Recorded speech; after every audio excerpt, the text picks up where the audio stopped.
Okay, Luigi, we are already online, okay? Okay, let's begin.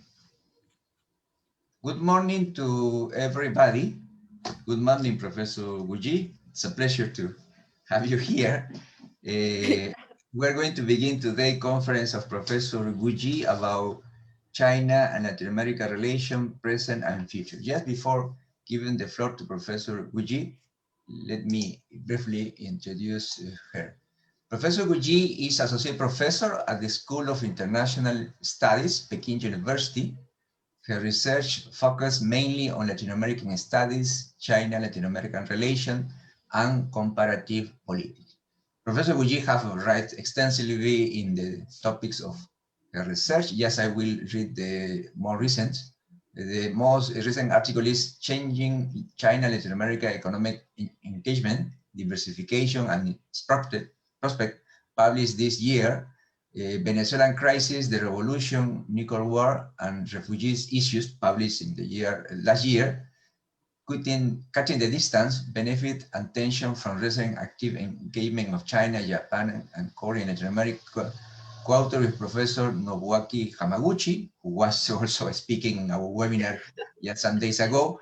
This article about China, Japan, and Korea and Latin America, as I said, was co-authored with Professor Nobuaki Hamaguchi and Professor Chong Kun-Sing.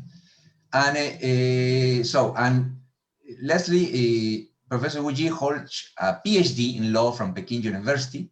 From the year 2030 to 2060, she worked as Chinese fellow and visiting scholar with institutions such as Kettering Foundation in the United States, the Inter-American Dialogue in the United States, Universidad del Pacífico en Lima, Universidad de Sao Paulo en Brasil, Universidad de Buenos Aires, Argentina, and Colegio de México in Peru.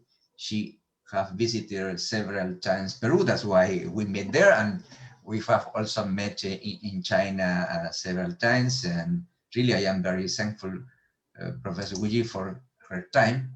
And please, Professor, the floor is yours.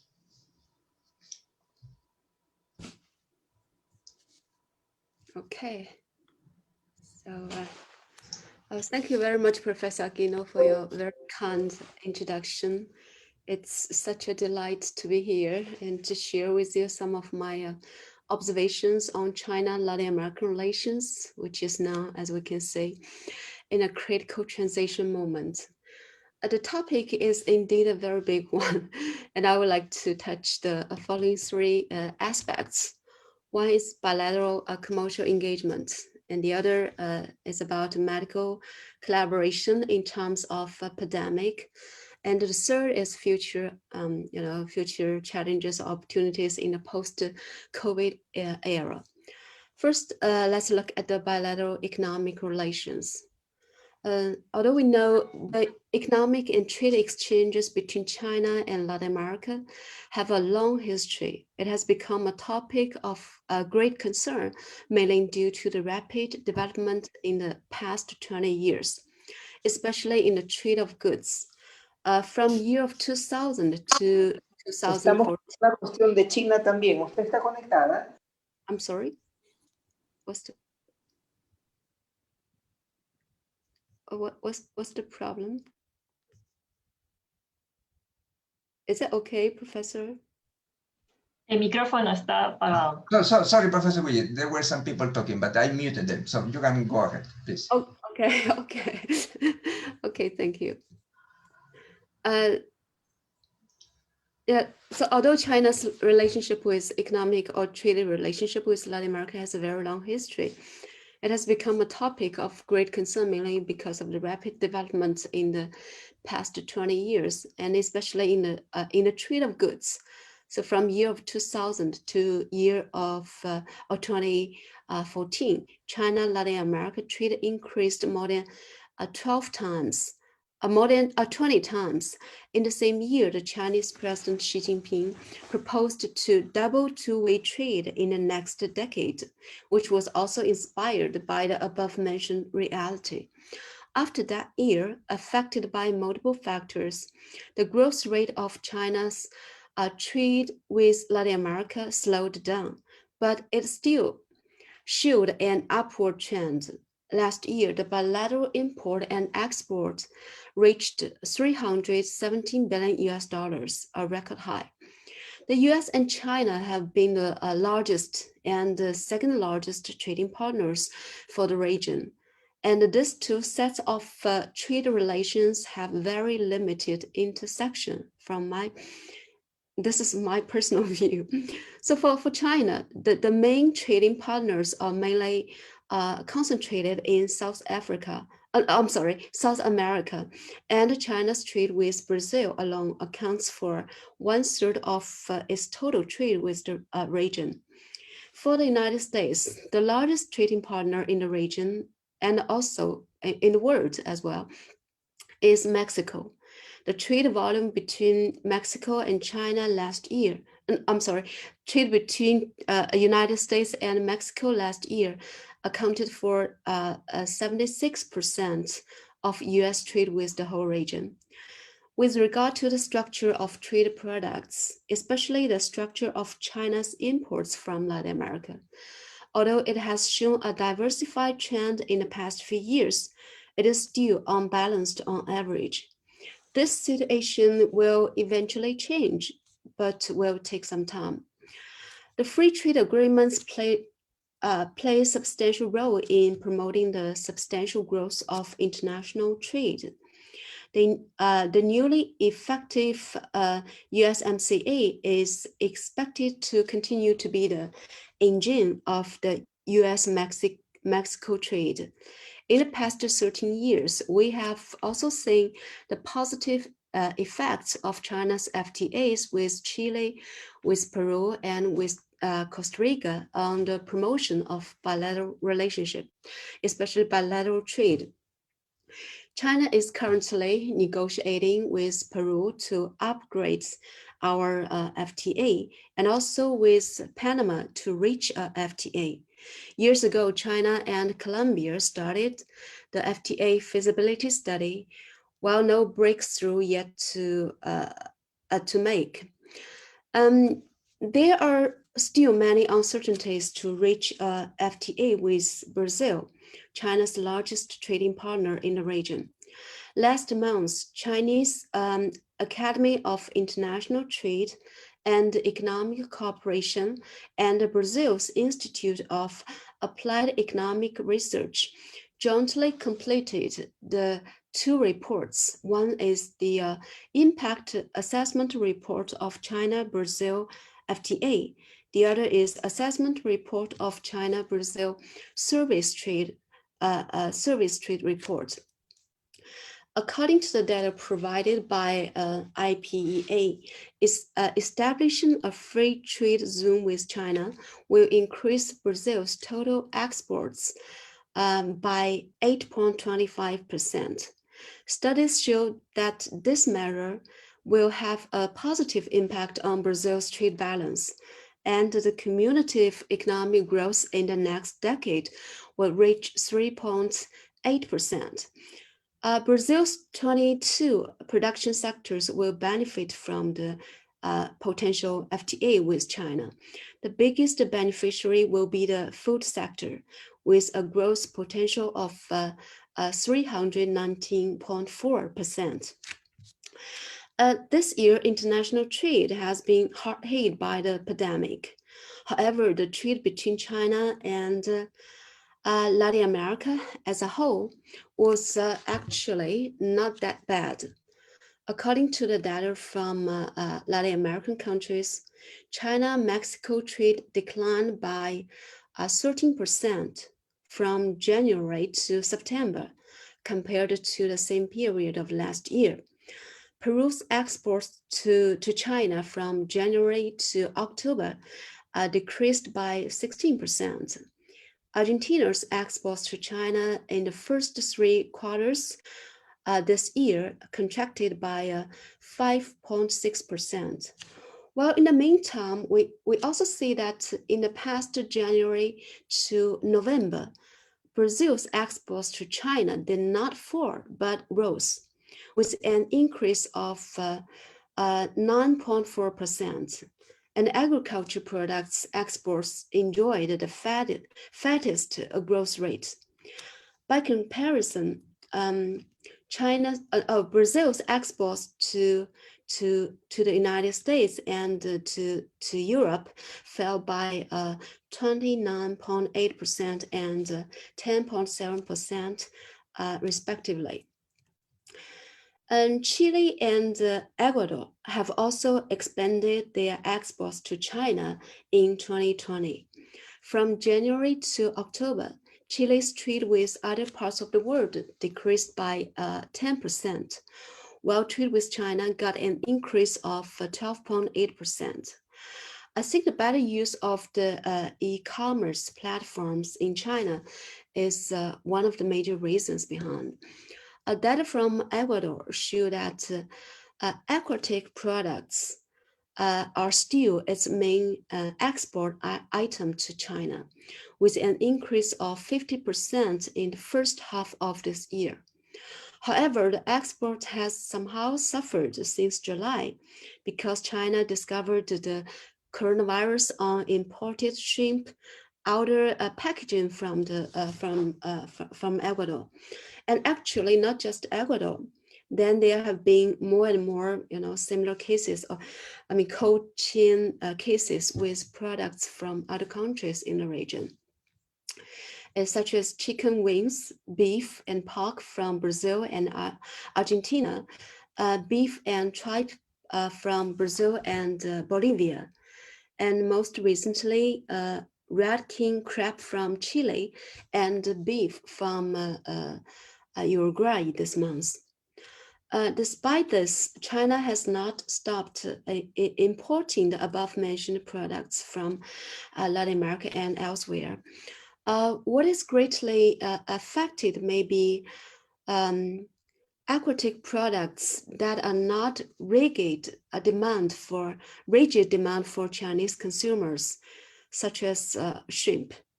In the recent months, the selling prices of imported shrimps, especially white shrimp from Ecuador, have dropped heavily in Chinese markets. By comparison, imported meat has not been significantly affected by the coronavirus cases found in the outer packaging. Now let's turn to investment.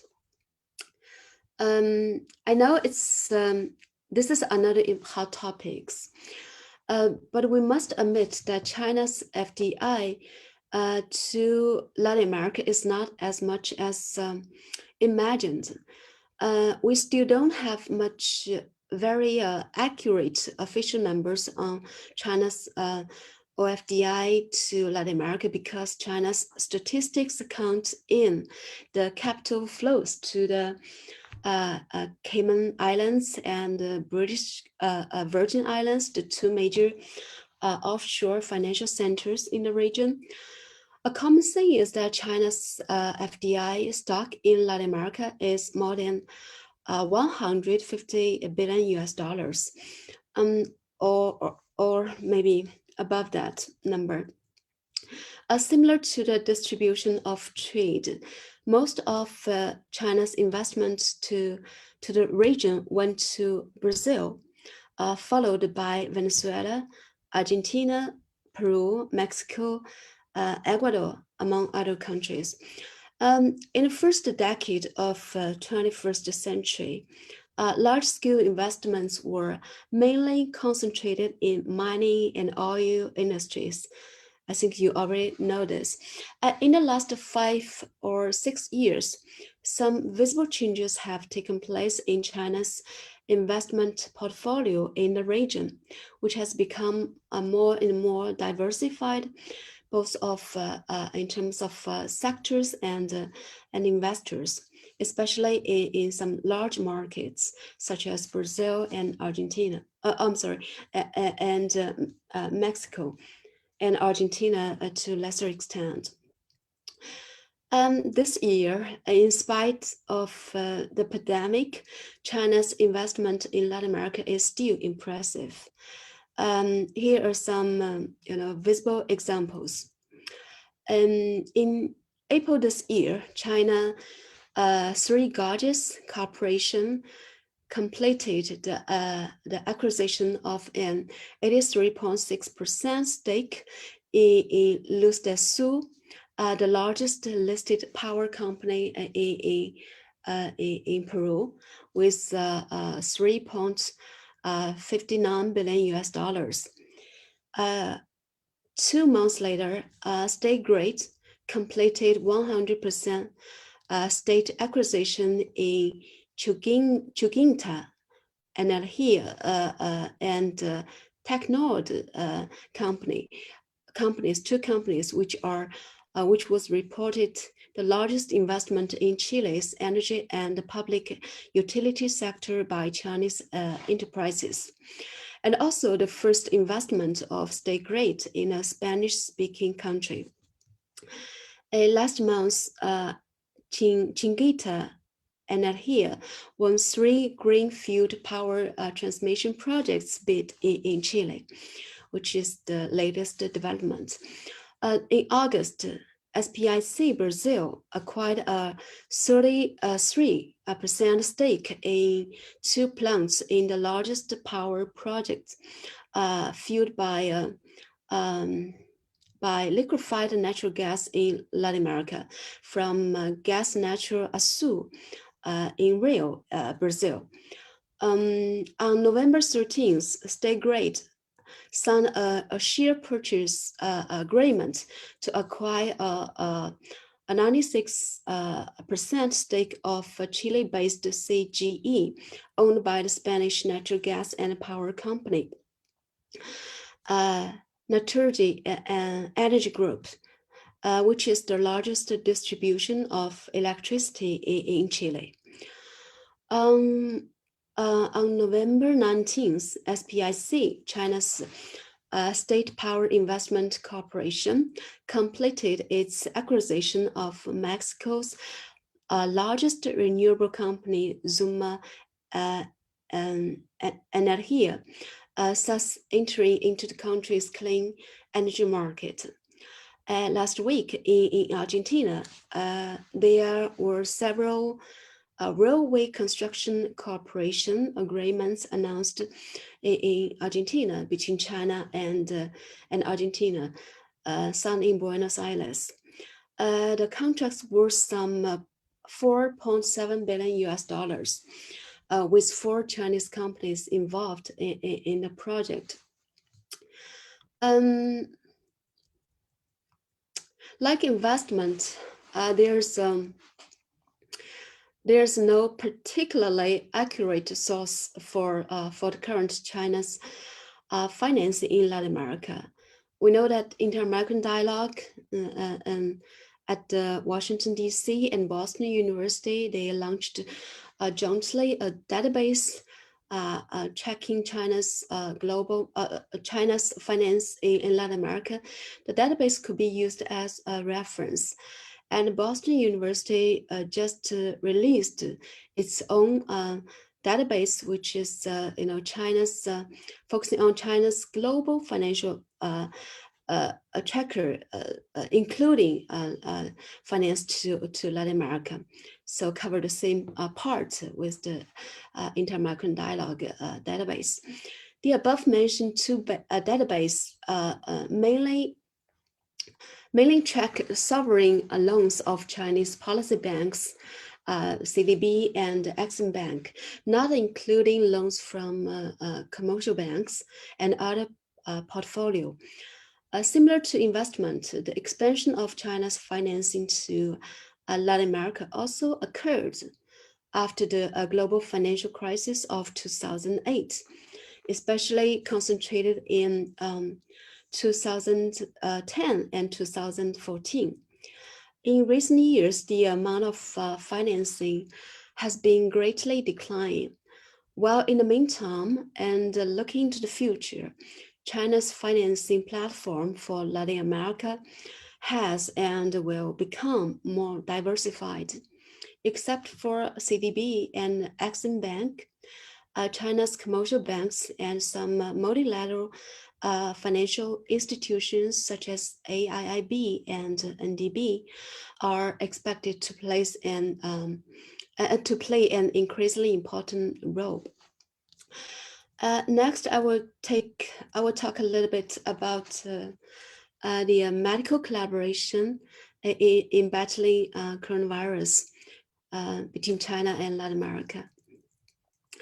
As we know, China was the first or the worst hit country in the first wave of the outbreak of the coronavirus, and amassed relatively significant clinical experience in COVID-19.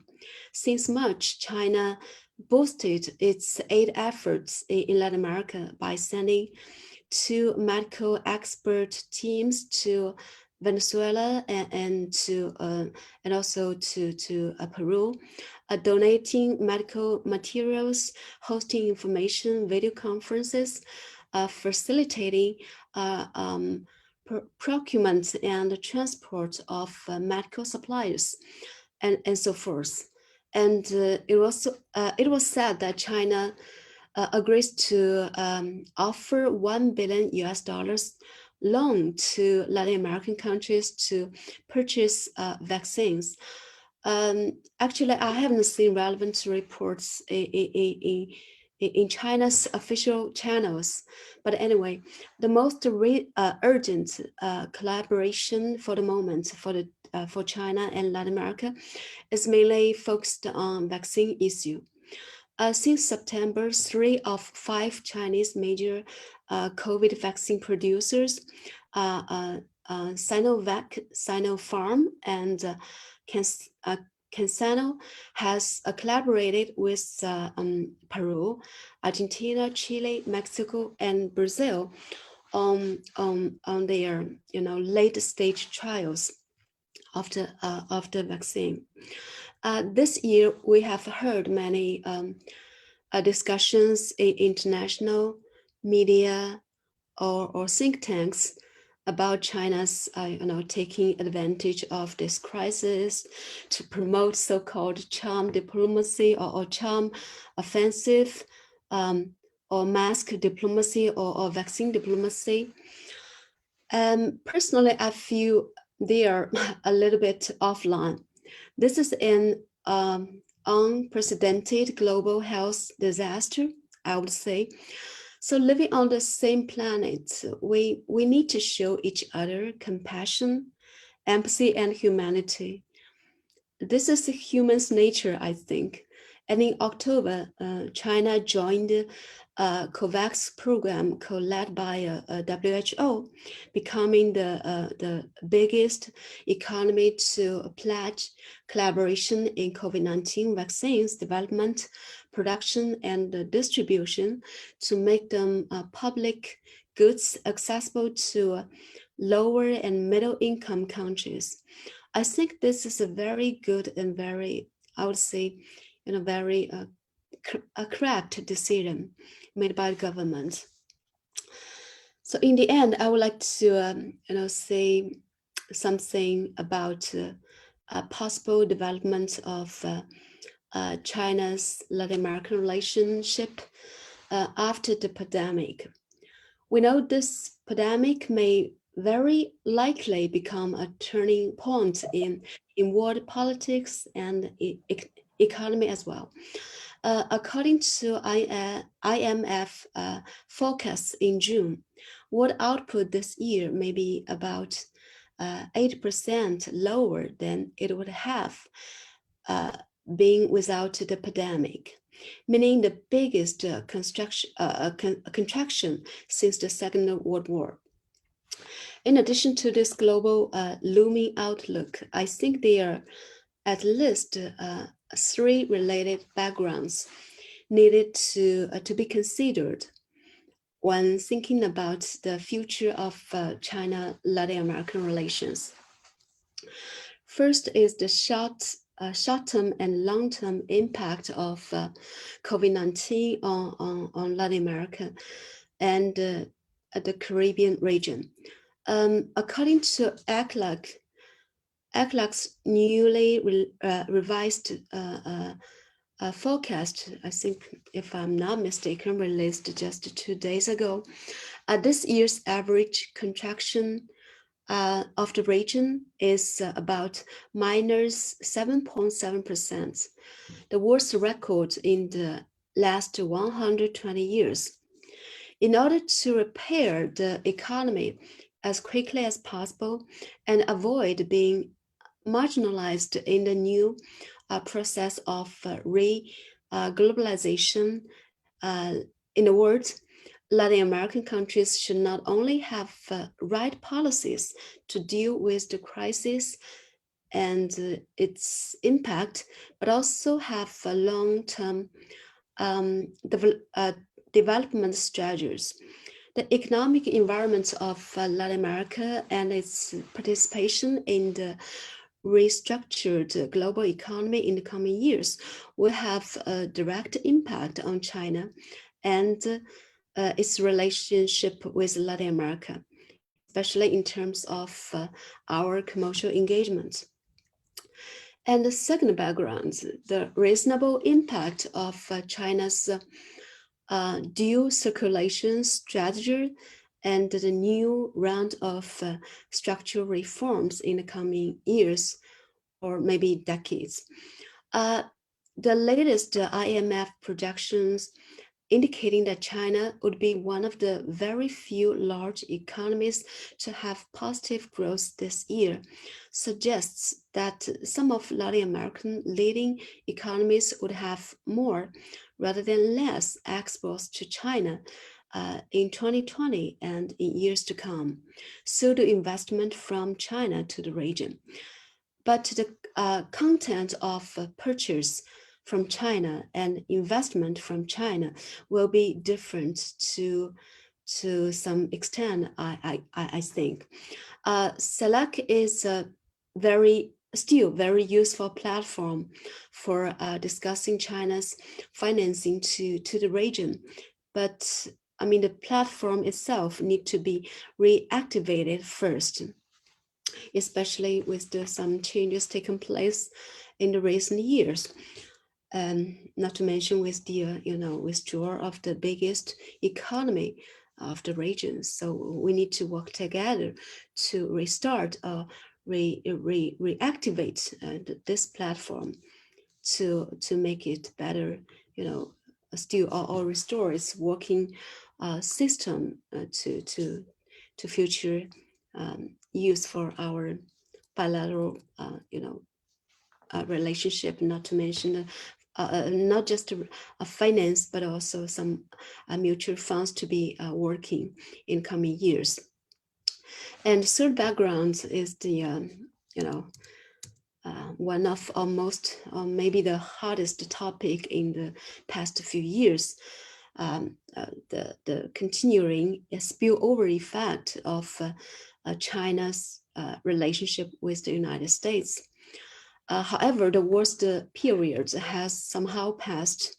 I believe Latin America can handle this so-called triangle relationship way better during the upcoming Biden administration compared to the 4 years in the Trump administration. So above, is some of my observations and a very brief thinking of China's relationship with Latin America. So that's all my presentation. So welcome your comments and questions. Professor Aquino.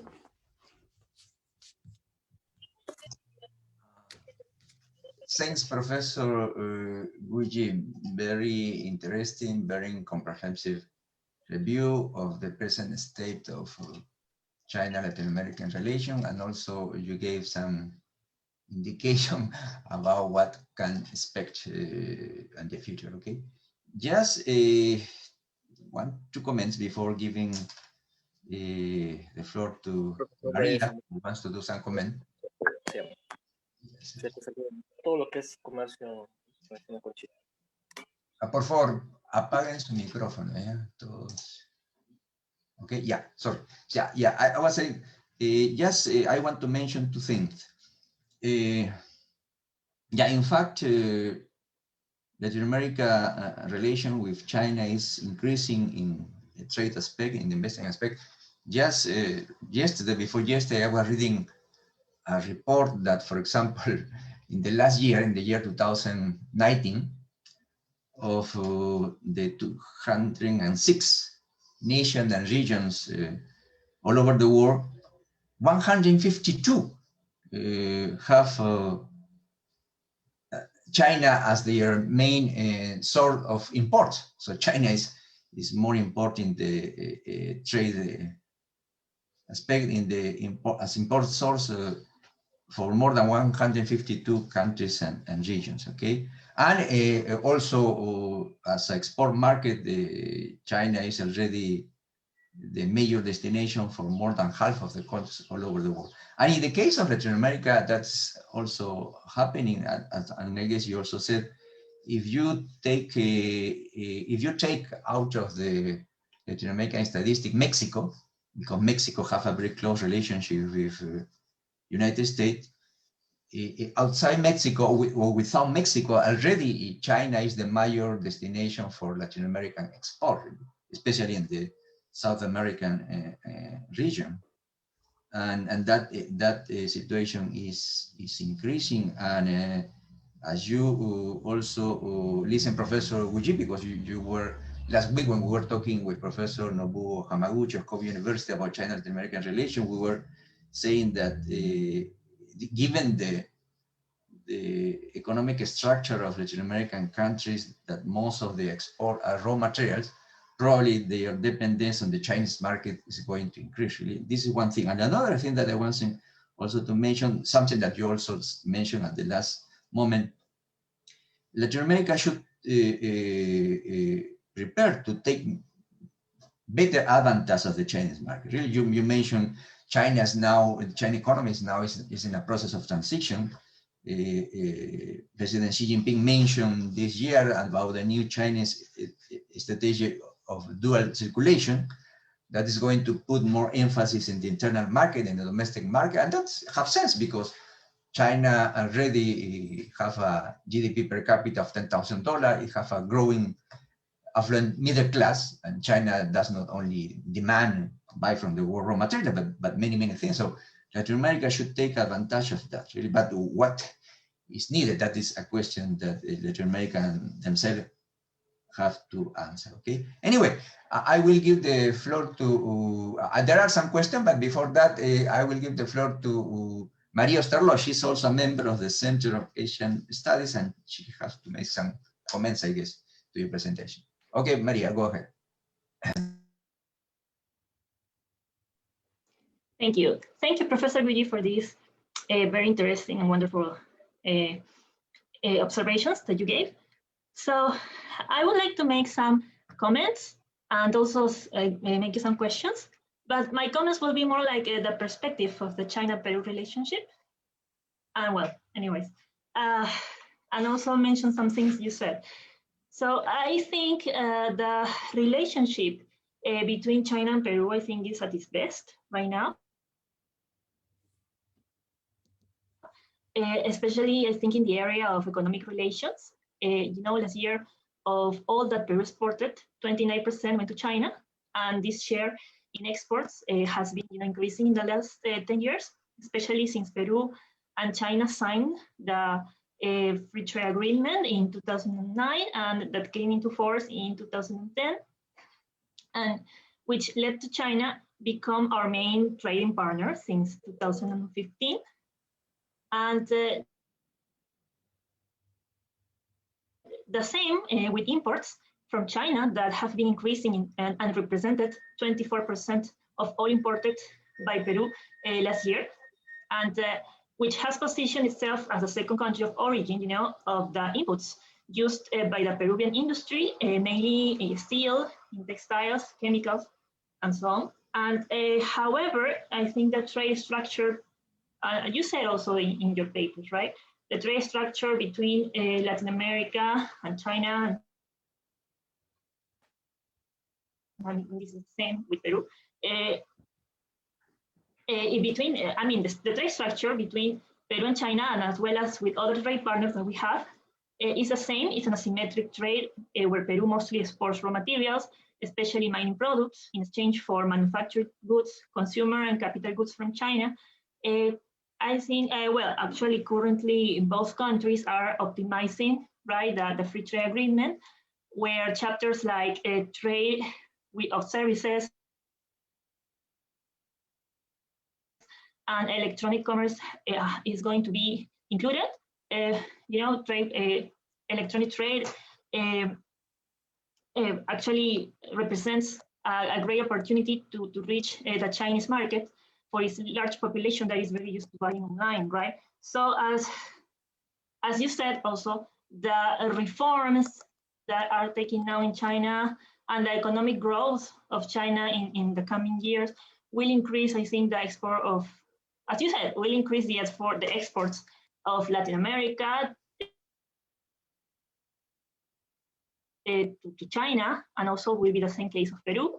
And well, on the other hand, we have the Chinese investments in Peru that began in the 1990s and increased greatly by the end of the decade of 2000s, and focused on investing in natural resources, especially mining, oil, gas, lots and fish meal.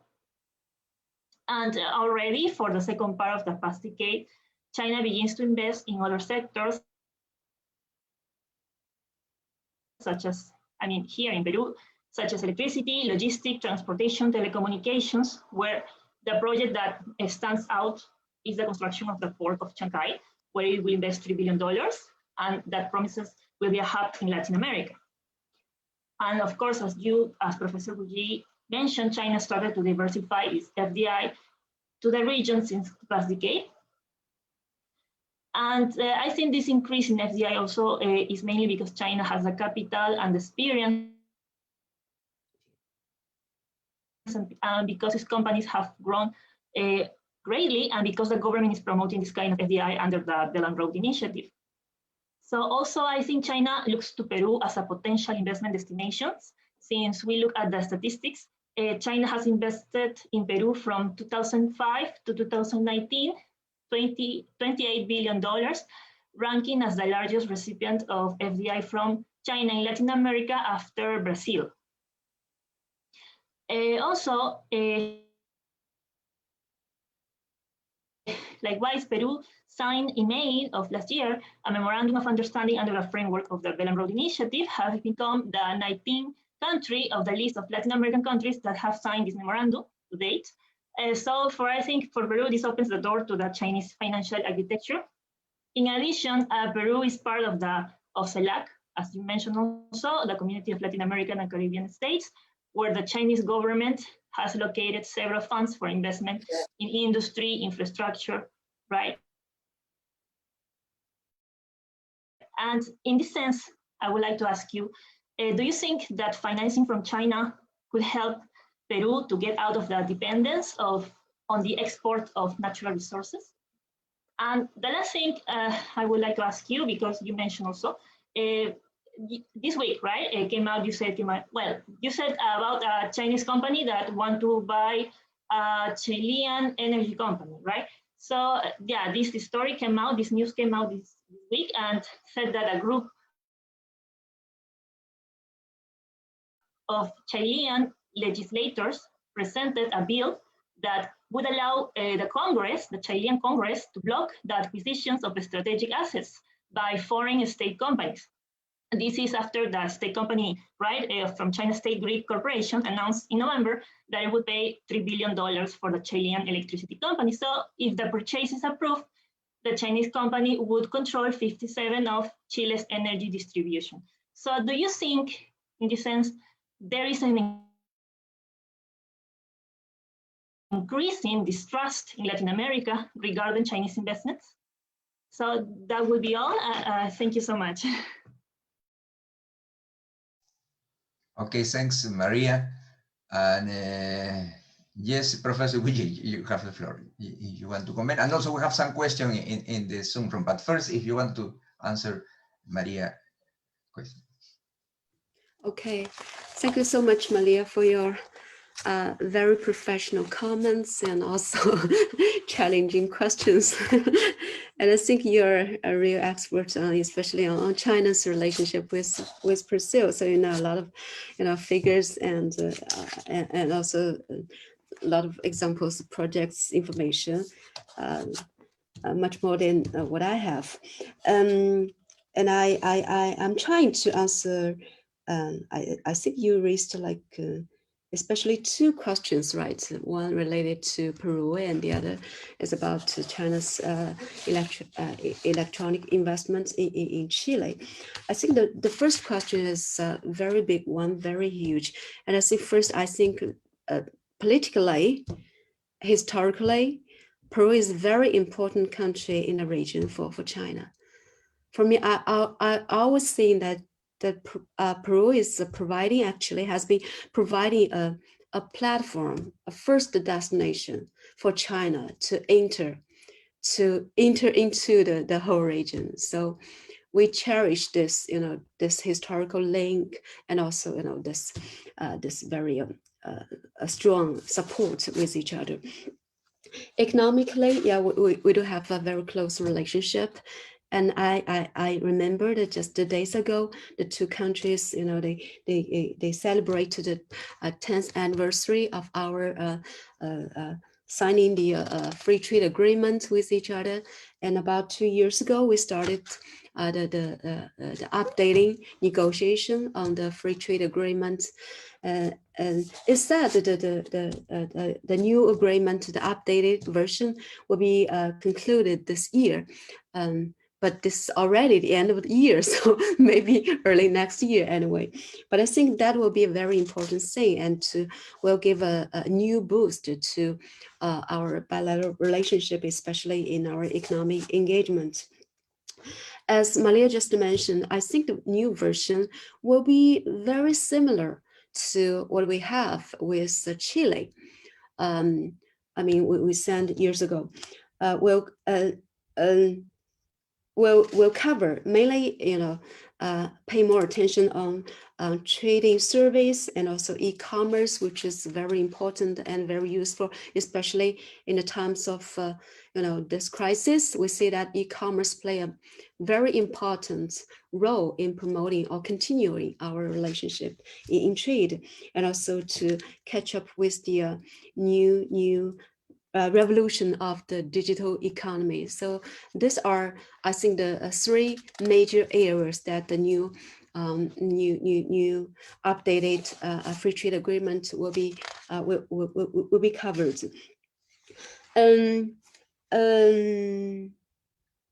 I think actually, as I mentioned, this year's I was kind of, maybe it's not correct, but for me, I think why there's a visible difference of China's trade with Chile this year and China's trade with Peru. You have a very similar export structure with China, mainly composing of minerals and also some agriculture products. And those agriculture products or fishery products are kind of competing with each other. But this year you can say, Chile export more copper and more, agriculture products to China. But Peru, is, just losing some share in this competition. So I think maybe the updated FTA between China and Chile is one of the major reasons, and especially the e-commerce and other some new areas contained in the updated version of our free trade agreement play some role here. So which means that I have the big hope for the coming years that with the updated version of the free trade agreement, China's trade with Peru, especially your exports to China, we have a new big increase. just as what we have witnessed this year in our relationship with Chile. And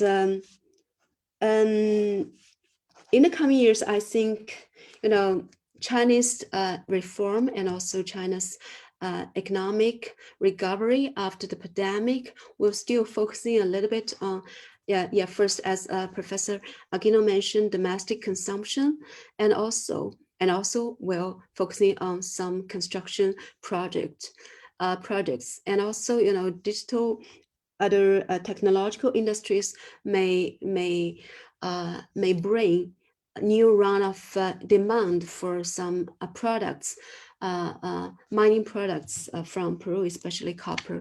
So I think copper exports to China will increase. And agriculture products, I published a book on our agriculture collaboration between China and Latin America years ago, but I still, think agriculture trade between our, partners and China will be the sustainable engine behind our relationship. The consumption, domestic consumption, diversified, dining structure in China will have, more diverse need for not just from Latin America, but from the whole world of imported agriculture products, and including agriculture industry processing products.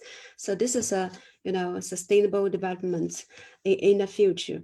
And also there are also another opportunity for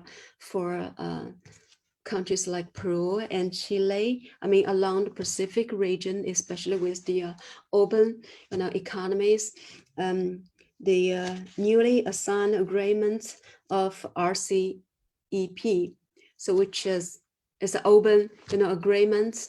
And also after the pandemic, there are a lot of predictions that different regions will have more closed, how to say that, regionalized circle, like Asian Pacific or Western Hemisphere, or Europe with Africa. Anyway, this is a restructuring of globalization. So in this process, China has been already the second largest partner for Latin America. So in the next stage, with the new development of this, globalization, I think one of the best ways for countries along the Pacific areas like Chile and Peru and Ecuador should to keep a close eye on the new development of Asian Pacific region and try to be part of it. I think this is a way to do the dual circulation along the region and also along the Pacific. And this is, I think this is something new in the future that we need to consider at this moment. And the case of Chile, it's very interesting because for many years, Chile has been kind of complaining of Chinese investment in the country, compared to our, quick developments of trade volume and our close relationship and our comprehensive strategic partnership. And the significance of this, of the bilateral relationship in multiple areas, Chile kind of lost something in this scenario. China's investment in Chile, is kind of uncomparable to other countries in the region, and not to mention, big countries like Brazil, and it's not compatible with what we have in Peru, for example. So this is a new development. I think Chile is very happy that what we now, shift a little bit our investment to Chile.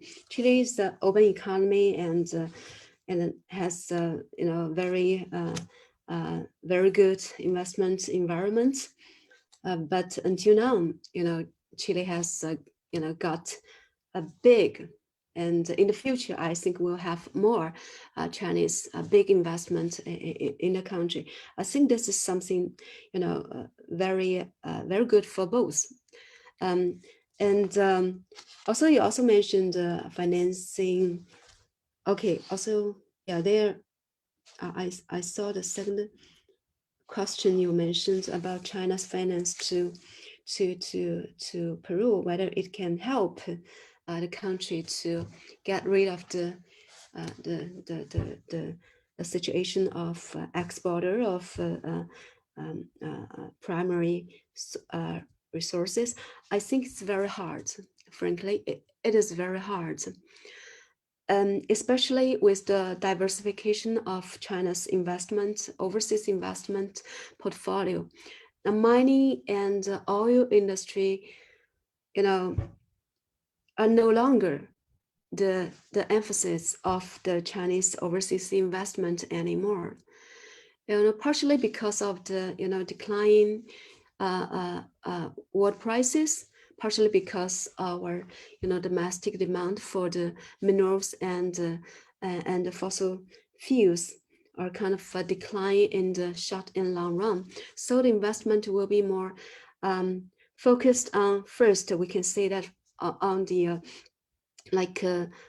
energy infrastructure projects, like state grids, street gauges, and Gezhouba Corporation, those kind of investment in the region, and also to service industry, and also to some many other manufacturing and other sectors.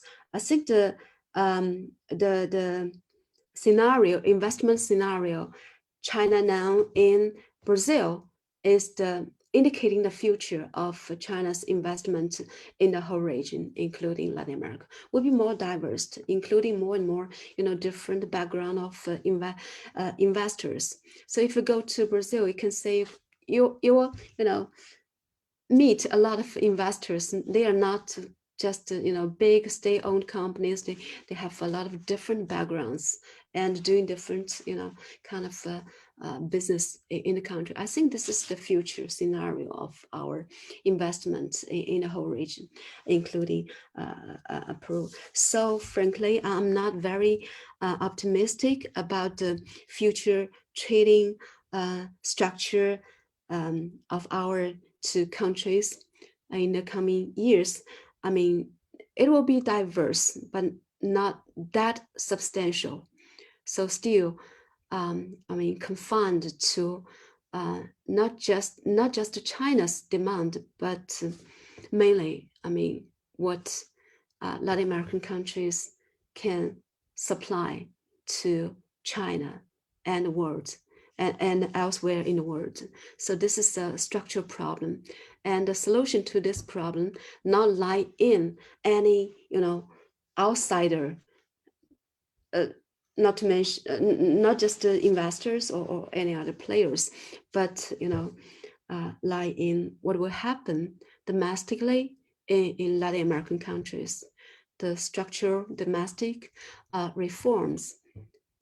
Maybe this crisis will be translated into another different special opportunity for the countries in the region.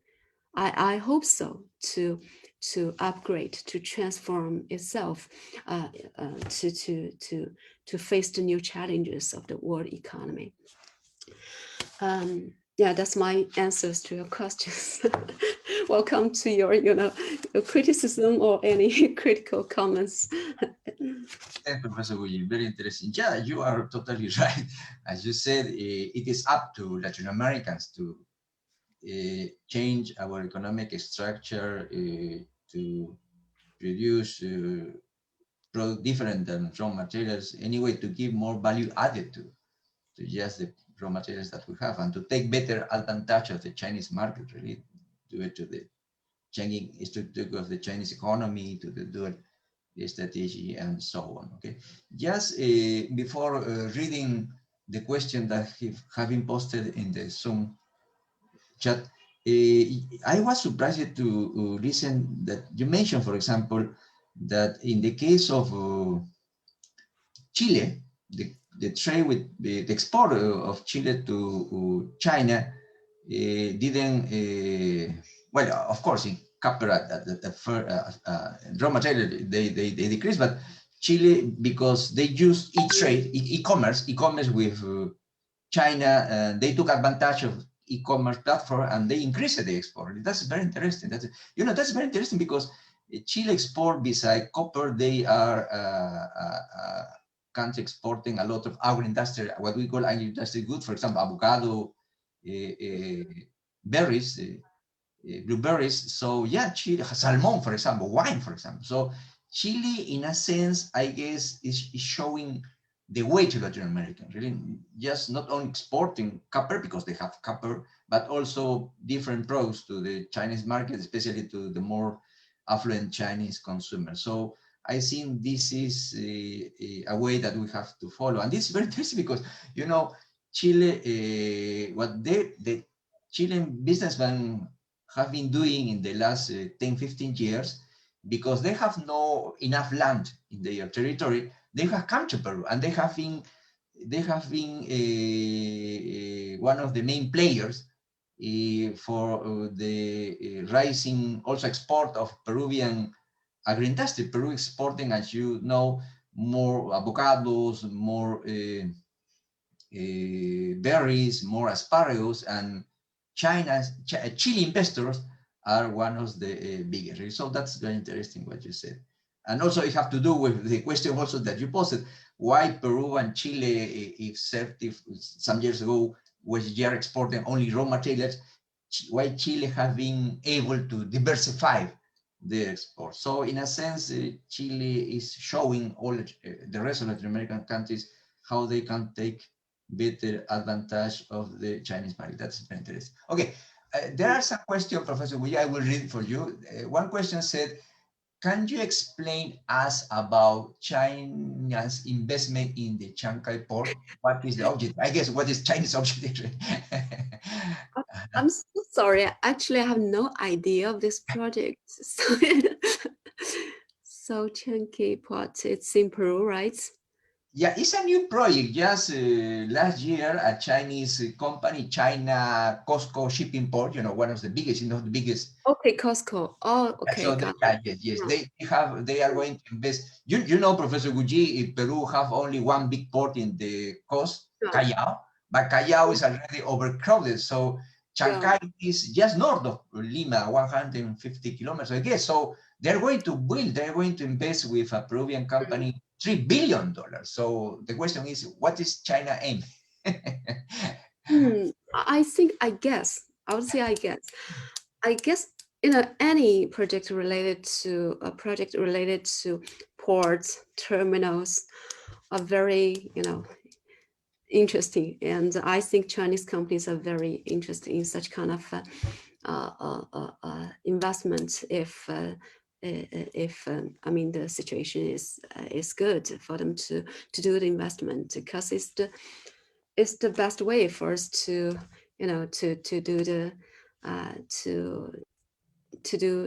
have an advantageous position in doing the trading with the country. So I can see that in Brazil. When I was there, they also share with me some projects there related to terminals, and especially which will be very important for agriculture exports in the case of Brazil. But in this case, I have no idea of a lot of details about that, but I think Costco is the largest shipping company in China, and I have no idea. I had a talk with the representative of the company in Brazil, in Sao Paulo. They have a lot of business in everywhere, not just Latin America, but I haven't, never heard they have investments such as a pot investment like this. Anyway, I think this is a very should be a very strategic investment. But I can say much more about that. I will learn more, find some sources to check the motive behind. Yeah, thanks, Professor Guji. Before giving to the next question, I just want to say that we are this conference that you are giving are being following not only the Zoom room but also in the Facebook, and we have also some question on Facebook that I'm going to tell. Okay. But before that, I want to just to greet some friends, some personalities that are in the Zoom room. I guess Professor Guji with us is Ambassador of Ecuador in Peru, Her Excellency Mrs. Eva Garcia Fabre. Good morning, Ambassador. There is also a very good friend of mine, Ruben Tang. He's a specialist in China, Catholic University, good friend. He knows a lot of China. He speaks Chinese also. Anyway, so yeah, Professor, you have to another question, another on the Zoom room. They said, Professor, thank Professor Wu for your interesting presentation. Beyond the growing economic ties between China and Latin America, could you comment on the, I'm interested in the geopolitical importance of Latin America to China in a post-pandemic world? Well, this is when you mentioned the geopolitical things, it's related to the so-called triangle relationship with the U.S. This is traditionally was regarded as the so-called backyard of the United States, but this is very sensitive topic nowadays. For me, I don't think it's a triangle, and I think actually in the past 20 years, or back to like 2013, the U.S. President at that time, Barack Obama, he expressed welcome China's investment in the region. If the China's investment or China's engagement with the region is good for the region, then it will be good for the United States. I think the logic is still the same. And I hope the U.S. upcoming new presidents and administration can see this. Any competition between the two countries, it's spill over to the region, will have no winners in the end. So I think China, but anyway, after 4 years, everything has changed with the this harsh competition situation set up by the Trump administration.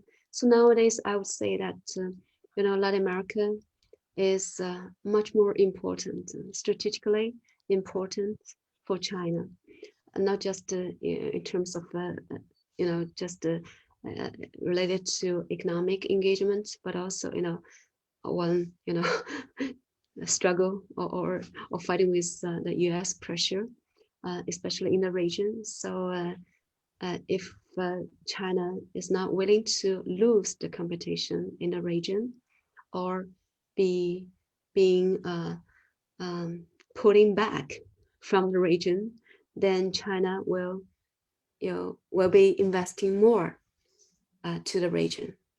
So not just for gaining, but for some strategic gains in the future.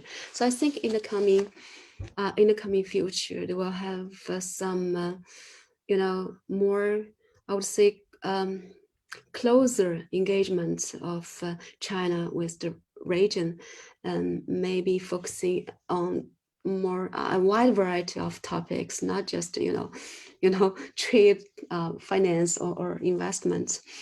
And especially you can say this under this in the time of this pandemic, China has doing much more compared to many years ago. It's a big change, and in the future, if invited or needed by the Latin American countries, I think China will do more. But the main purpose is kind of double.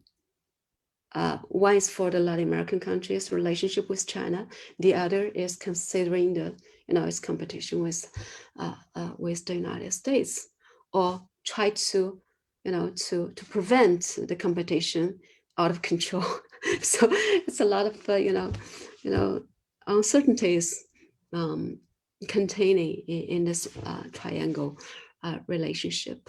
And so my simple answer to this question is yes, it will become more important for China's international strategy in the region, especially in Western Hemisphere. Mm-hmm. Yeah, that's right. Yeah, from the Embassy of Ecuador, there is a question. Which are your perspective on the relationship between Latin America and the Belt and Road Project? Belt and Road Initiative. Okay. Belt and Road Initiative is something that we have started and cannot be put back anymore.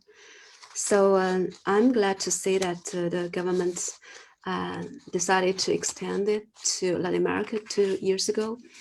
But the boundary is not very clear. We all know that, right? So what kind of projects should be included in the Belt and Road Initiative? What should be put outside? The boundary is not very clear. So we can say that Shogun's case in Peru was included, has been included in the Belt and Road Initiative basket, and also some new projects in Brazil, for example, the Belo Monte projects also included in this initiative. I think China is thinking to extend, not just extend, but also do some, substantial investment related to Belt Road Initiative in Latin America. The thing is that it seems that we don't have a very concrete idea of how to push it forward. Maybe after the crisis, we'll have some more initiatives or more, momentum behind to push us to launch some new projects.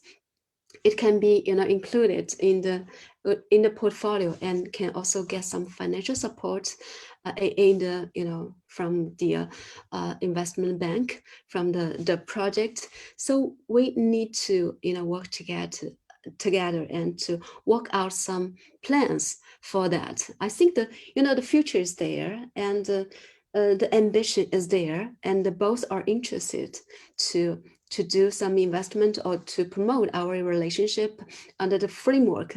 But the thing is that we need to think carefully and to work together and to find some concrete projects to push it forward. So I heard many times, not complaints, but some discussions on that. We have money here, we have funds here, we have plans, ambitions here to push it forward in Latin America, but we don't know where to start. So I think this is a problem. But anyway, this is an initiative, so we need to to discuss, to set a table, to negotiate, to say what we can do. It's not led or guided by the Chinese government. Anyway, it's a joint initiative, so we need to do it together. And I think especially after the crisis, both for for Latin America and China need to use as many as platforms to give a boost to our relationship, and especially for the countries in the region. In this crisis, a lot of countries, a lot of governments in the region, we know, spend a lot to solve the problem, solve the domestic problem, to give financial support to the needy people. So we have a lot of financial burdens and also public debts after the crisis need to be resolved. So finance will be a big problem for many countries in the country. So how to invest to give a boost to the domestic developments, and how to solve the debt problems. So all those things need more money or investment. So I think any platform can be used for that purpose. Belt and Road Initiative, of course, is one of them. Yeah, and also I would like to add another source of investment.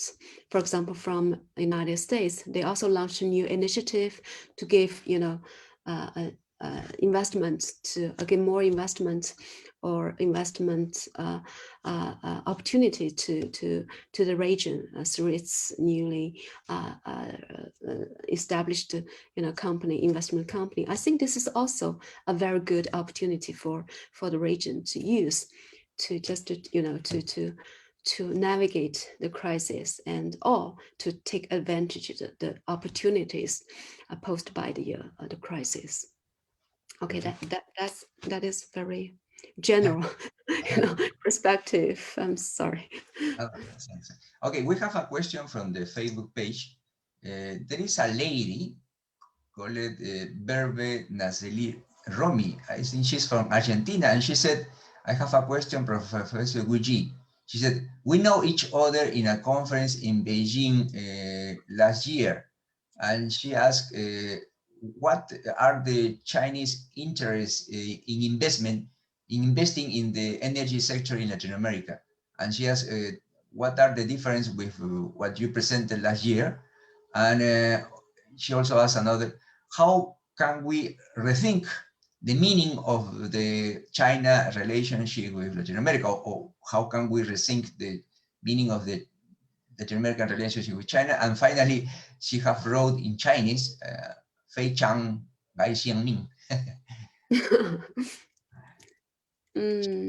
Met you last year, Bervin Azili Romi. Okay, so her major, I mean, I didn't get the first question, so it's like what are Chinese interests on investing in the energy sector in Latin America? What does China look for investing in the energy sector in Latin America? Okay, yeah. We have seen this years. I mean, several Chinese energy sectors, especially the renewable energy sectors, or focusing on the infrastructure project, especially focusing on or shift their investments interest to Latin America, especially like state grade, and I think this is they are the newly big players, both in China and also in Latin Americas and other places. I think they have seen the not vacuum, but a lot of opportunities posed in Latin America in energy sector. And also here in domestically, Chinese government has a lot of, launched a lot of policies, favorable for those investment, overseas investments in energy sectors. And if you read something about China's 14th newly released 14th five-year plan, you can see that they mentioned many times about the shift of China's development model in the coming years, not just 5 years, so wait to 2025 or 2035, that we will have a major shift of energy using in China, and also our investments in other countries. So I think this explains a little bit of this increasing investments in this sector in Latin America. I would say like yeah, also this kind of investment also related to our not a new one, but it's still important shift of China's solving overcapacity in China.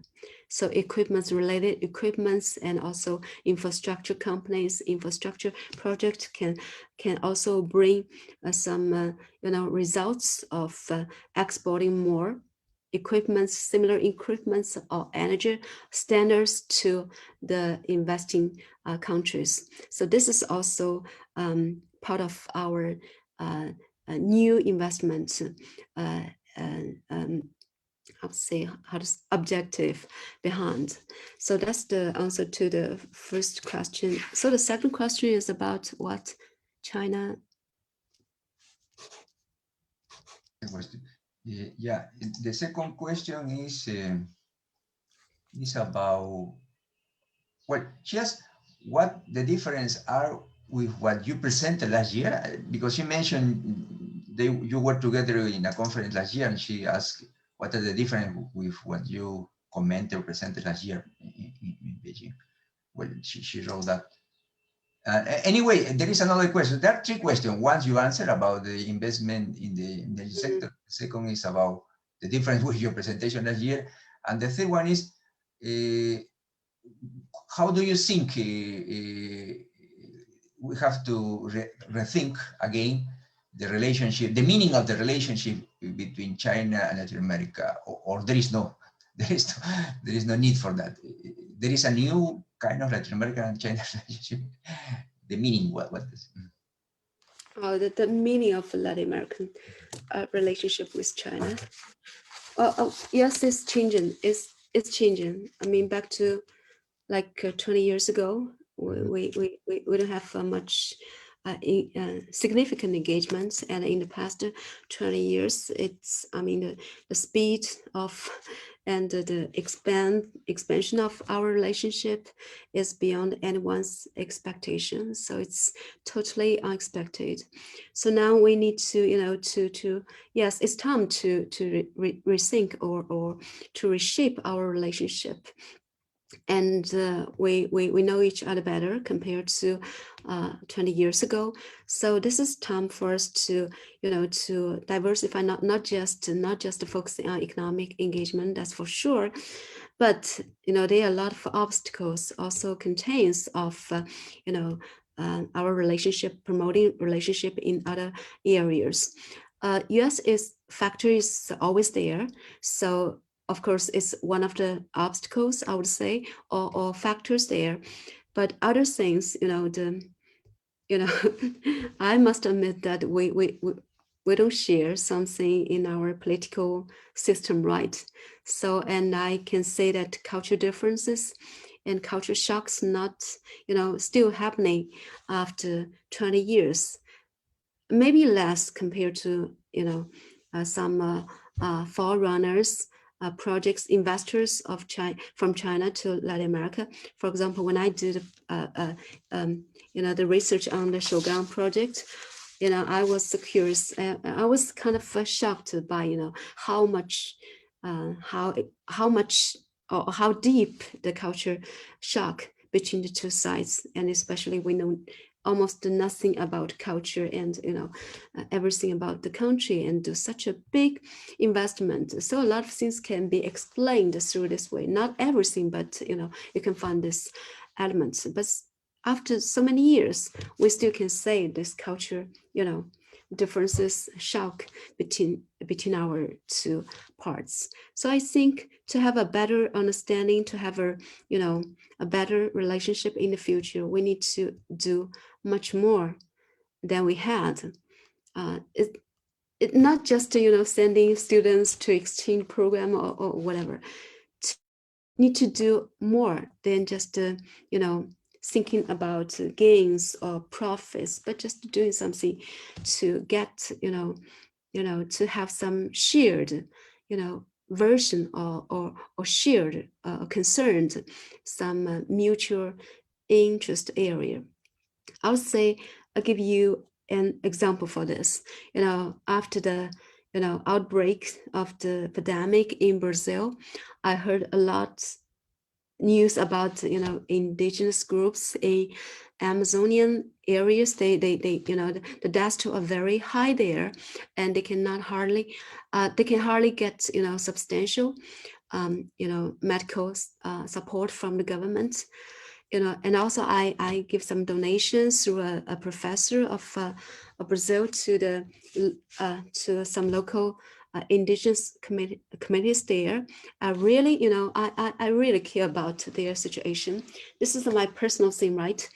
But I also want to extend this personal concerns to, you know, to become like a government to government donation. So I give suggestion to our former, you know, ambassador to Brazil, and just to you know, to discuss with him whether you know, they can help to send a message to our government, to let the government to show the sympathy, or to give some special support to the indigenous groups in that country. I got the response immediately from the from the ambassador, one of the ambassadors, and he said, this is something related to domestic issue, internal affairs. So according to our policies, non-interference. So we cannot do this.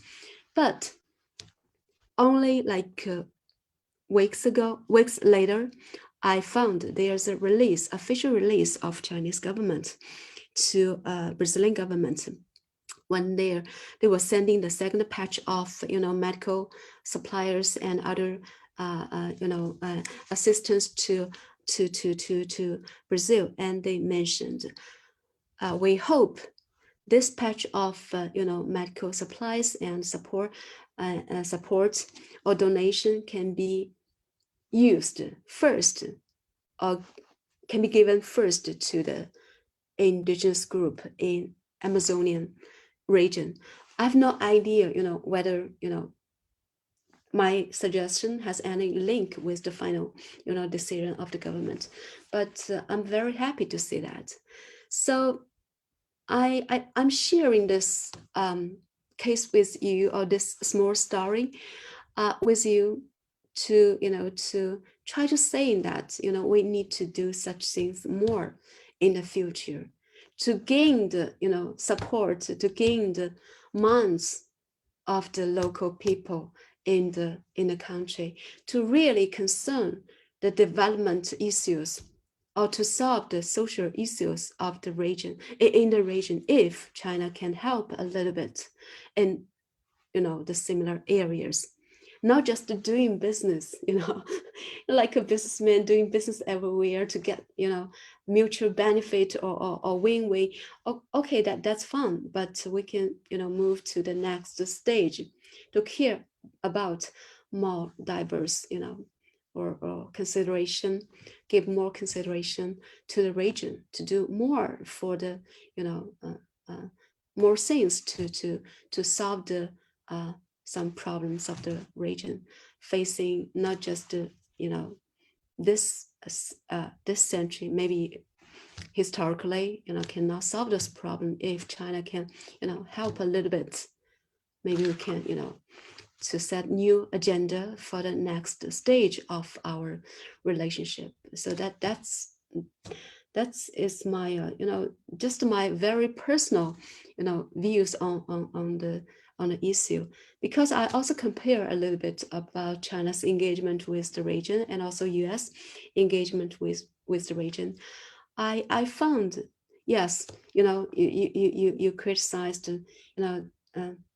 US very harshly sometimes, but I also can say that the relationship between US and Latin America is there, cannot be changed. So it's more comprehensive, really comprehensive. So we need to also doing some comprehensive, really doing some comprehensive strategic thinking about our relationship with the region in the future, not politically, not economically, but maybe more socially. So this is my very initial views on this question. Yeah, in fact, China Latin American relationship have grown so fast. The speed of the relationship have been so fast that, yeah, as you said, still there are issues that we don't know so much each other, really. But anyway, the relationship is going to increase, so we need to know each other, really. And also, yeah, as you mentioned, Latin America, I think as a region, have so many things to learn from China. For example, I was just reading that China is already completed, I guess. The Chinese government have already said that this year they have already eliminated poverty, extreme poverty in China. It's a very huge achievement. So how can Latin America learn about that? Really? And also, yeah, some people complain relationship of Latin America with China is similar of what Latin America have with United States, asymmetric relationship. But China, 40, 50 years ago, also they were exporting mostly low value added goods, and now China is a manufacturing powerhouse. So yeah, there are many, many things that we have to learn from China. And that's why this conference, and that's why I sense to you, because we so much, it's really midnight already in Beijing, but you have been kind enough to be with us. I tell you that, for example, in the Facebook page, you have more than 1,200 views. So more than 1,200 people having seen your presentation. Yeah, really, thanks very much. Anyway, it is already late. Thanks so much, Professor Huichi.